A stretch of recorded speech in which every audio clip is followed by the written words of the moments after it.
I'm going to do a great puree recipe for introducing fish for the first time to your baby.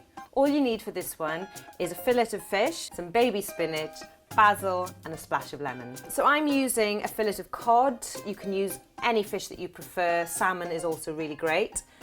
This is going to go into the steamer and I'm just going to give it a quick chop, just into four. Make sure it's a fillet which has also been boned. So that's going to go into my steamer. A handful of baby spinach straight into the steamer.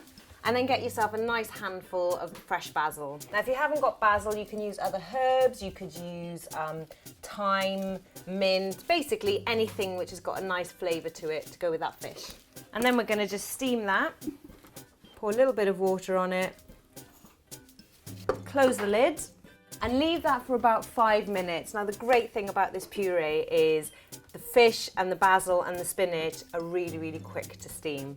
So I'm just going to check if it's all cooked. The fish should literally just be cooked through and should flake off easily. So that's done. And I'm going to pop that straight into the blender. Now I'm going to hold on to the water that was in the pan that I was using to steam because that's got some lovely flavour and I can use that to loosen the puree if necessary. Now remember, we've got our fish, spinach and basil. Before I blend that, I'm going to add a little splash of lemon juice just to give it that extra kick. Hold the lemon over your hand to collect any of the pips and then just blitz it all together.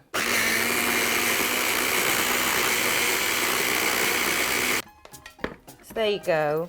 So like I said, if you need to make this a little bit looser for a baby that's just started weaning, you can use some of that water that you use to steam the fish in, because it's got that extra flavour. Or you could use breast milk, formula or full fat cow's milk. I also give this to my toddler and I mix it through some mash and it's brilliant because it's packed with goodness from the fish and the spinach, which is full of iron. And when it's put through some lovely creamy mash, I usually add a little bit more seasoning, either some pepper, some Parmesan cheese, and my toddler loves it.